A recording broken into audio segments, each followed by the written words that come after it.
Good morning, everybody. Today I am going to start the self practice 6C. Self practice 6C. तो as you know that we are just discussing the linear equation, है ना। तो आज हम लोग self practice 6C start करते हैं, जो कि पूरा वर्ड प्रॉब्लम है। तो वर्ड प्रॉब्लम जो क्वेश्चंस होते हैं उसे डरने की ज़रूरत नहीं है, बहुत ही आसान क्वेश्चंस होते हैं। बस सिर्फ आप क्वेश्चन को ध्यान से पढ़ो, ठीक है, और थोड़े डायग्राम्स बनाओ कि जैसा क्वेश्चन बोल रहा है वैसा डायग्राम बनाओ, क्वेश्चन बहुत आराम से बन जाएगा, ठीक है। देखो मैं फर्स्ट क्वेश्चन से स्टार्ट करता हूँ एकदम। तो फर्स्ट क्वेश्चन में क्या बोल रहा है, देखो, the number decrease by 7 is 25। बोल रहा है कोई भी एक नंबर है, अगर उस नंबर को अगर आप 7 अगर डिक्रीज़ कर दो, अगर 7 कम कर दो तो वो नंबर कितना हो जाएगा 25, है ना। तो आपको वो नंबर नहीं पता है तो हम लोग कैसे लिखेंगे, let the given number be x. मतलब जो अननोन नंबर है जिसका वैल्यू हम नहीं जानते हैं उसको हम क्या मान लेते हैं, सीधा एक्स मान लेते हैं। अब यहाँ पे ए टी क्यू का मतलब होता है अकॉर्डिंग टू क्वेश्चन। तो अकॉर्डिंग टू क्वेश्चन का ये शॉर्टकट होता है ए टी क्यू, है ना। तो अकॉर्डिंग टू क्वेश्चन का मतलब क्वेश्चन क्या बोल रहा है, तो क्वेश्चन क्या बोल रहा है, अ नंबर डिक्रीज बाई 7। मतलब ये जो नंबर था अगर इसको डिक्रीज करोगे, एरो डाउनवर्ड बना रहा हूँ मतलब डिक्रीज, कितना डिक्रीज कर रहे हैं, 7 डिक्रीज कर रहे हैं। तो कोई भी नंबर को अगर आप 7 डिक्रीज करो, कम करो, तो वो वैल्यू कितना देगा आपको, वो वैल्यू देगा 25। इसका मतलब ये हुआ डिक्रीज करना मतलब सब्ट्रैक्ट करना। तो अगर एक नंबर को 7 कम किया जा रहा है मतलब x माइनस 7, तो x माइनस 7 इक्वल टू कितना हो जाएगा 25। तो अगर वो नंबर आपको फाइंड करना है तो देखो ये हो गया आपका ये एक इक्वेशन। और इक्वेशन कैसे सॉल्व करते हैं ये मैंने आपको पहले ही बताया था। तो कोई भी इक्वेशन को सॉल्व करने के लिए जिसका वैल्यू आपको निकालना होता है उसको इक्वल टू के एक तरफ और बाकी सबको एक तरफ। तो यहाँ पे x का वैल्यू चाहिए, तो x को आप यहीं रखो, 7 को उधर ले आओ। तो यहाँ पे 25 पहले से था और 7 इधर माइनस में है, तो ये क्या हो जाएगा एडिशन में। तो यहाँ से अगर आप x का वैल्यू निकालना चाहोगे तो 25 और 7 को जोड़ोगे कितना आ जाएगा 32। तो इसका मतलब वो जो अननोन नंबर था जिसको हमने x माना था उसका वैल्यू कितना आया 32। मतलब 32 में अगर हम 7 डिक्रीज कर देंगे तो उसका वैल्यू आ जाएगा 25, ठीक है। क्वेश्चन नंबर 2 बिल्कुल वैसे ही है, 3 बिल्कुल वैसे ही है ना, 4 बिल्कुल वैसे ही है। आप एक बार ट्राई करना ये सब क्वेश्चंस, ये आराम से बन जाने चाहिए, कोई दिक्कत नहीं है, ठीक है। अगर नहीं बनेगा तो फिर मैं आपको बताऊंगा, ठीक है। मैं इसमें बताता हूँ क्वेश्चन नंबर आपको 5, क्वेश्चन नंबर 5, ठीक है। 2, 3, 4 आपके लिए मैं एज अ होमवर्क डालता हूँ। देखो 2/3 of a number increase by 9, the sum will be 19, है ना। कोई भी एक अननोन नंबर है तो नंबर नहीं पता है तो मैं मान लेता हूँ let the given number be x. अब क्वेश्चन को ध्यान से पढ़ो, एक एक वर्ड जो होता है ना वर्ड प्रॉब्लम में वो बहुत इंपॉर्टेंट होता है। तो एक एक वर्ड को बहुत ध्यान से और बहुत अच्छे से पढ़ना है ना। देखो 2/3 ऑफ अ नंबर, तो ये जो नंबर है इसका 2/3, तो 2/3 कहने का मतलब है 2/3। ऑफ का मतलब क्या होता है, ऑफ का मतलब होता है मल्टीप्लाई।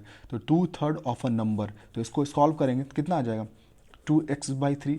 तो कोई भी जो एक अननोन नंबर था उसका 2/3 आप निकालोगे तो 2/3 कितना होगा 2x/3, ठीक है। आगे पढ़ता हूँ, 2/3 of A number is increase by 9। तो इसका मतलब अकॉर्डिंग टू क्वेश्चन क्या बोल रहा है कि कोई भी जो नंबर है उसका 2/3 है, अगर उसको हम इंक्रीज़ करेंगे 9, इंक्रीज़ कर रहे हैं मतलब एरो ऊपर की तरफ जा रहा है ना।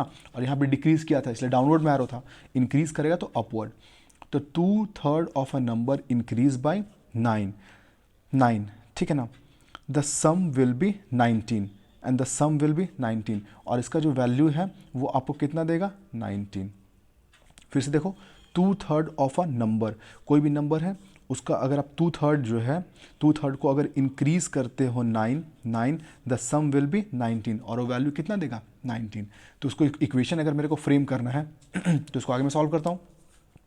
तो इसको आप लिखोगे 2x/3, तो इंक्रीज कर रहा है मतलब ऐड, ये हो गया 9 और इक्वल्स टू 19। तो बिल्कुल वैसे सॉल्व करेंगे, जिसका वैल्यू मुझे पता है उसको एक तरफ और जिसका वैल्यू नहीं पता है उसको एक तरफ, है ना। तो मैं ऐसा करता हूँ, इसको लिखता हूँ मैं 2x/3, 9 को पहले आप उधर ले आओ, तो यहाँ पे 19 माइनस 9, इसको यहाँ लिख देता हूँ, ये आ जाएगा आपको 2x/3 इज इक्वल्स टू 19 में अगर 9 सब्ट्रैक्ट करो कितना आ जाएगा 10, ठीक है। एक लाइन में और लिख देता हूँ, देखो ये 2x/3, 3 इधर क्या है डिवीज़न में है, इधर जाएगा क्या हो जाएगा मल्टीप्लिकेशन में। तो 3 को अगर 10 से मल्टीप्लाई करें कितना आ जाएगा 30, यानी कि 2x = 10 × 3 30। हाँ, अब उसके बाद देखो यहाँ पे आपको ये x का वैल्यू निकालना है।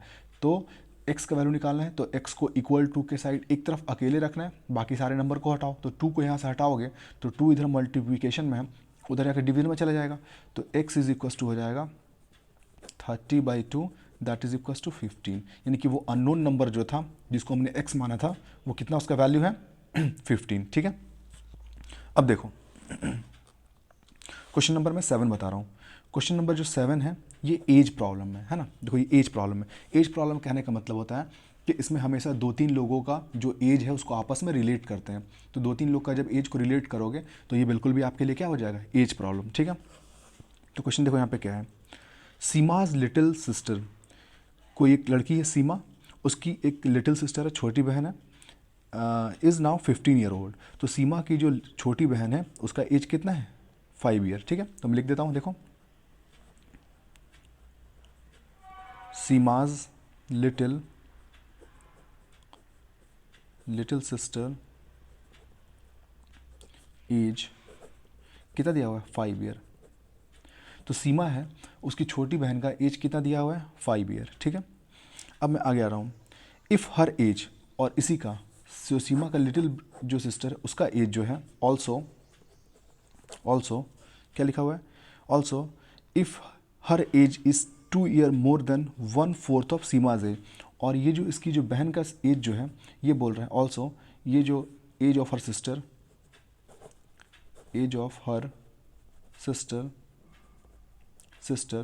ये बोल रहा है कि देखो ध्यान से पढ़ो क्या लिखा हुआ देखो, if her age is 2 year more, तो 2 ईयर मोर, तो 2 ईयर मोर ऊपर कर दिए, 2 ईयर मोर किससे 2 year more than 1/4 of Seema's age. तो 1/4 of Seema's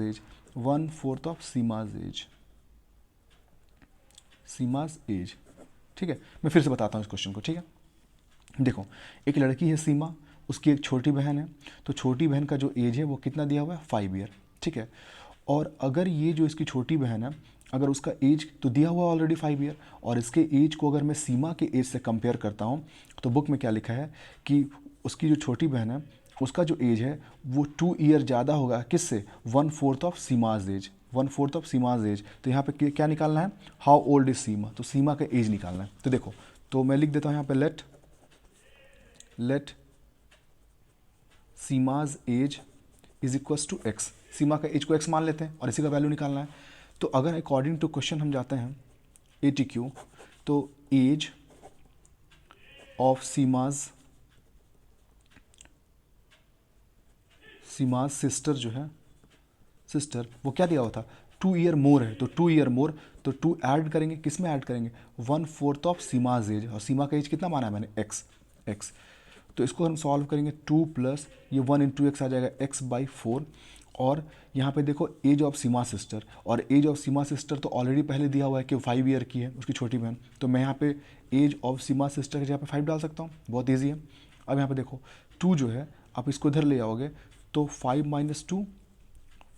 2 is equals to x/4, minus करोगे 3 इज इक्वल्स टू x/4, और 4 को मल्टीप्लाई करोगे कितना आ जाएगा 4 × 3 = 12 इक्वल्स टू x। तो सीमा का जो एज हमने x माना था उसका वैल्यू कितना आ चुका है 12 ईयर।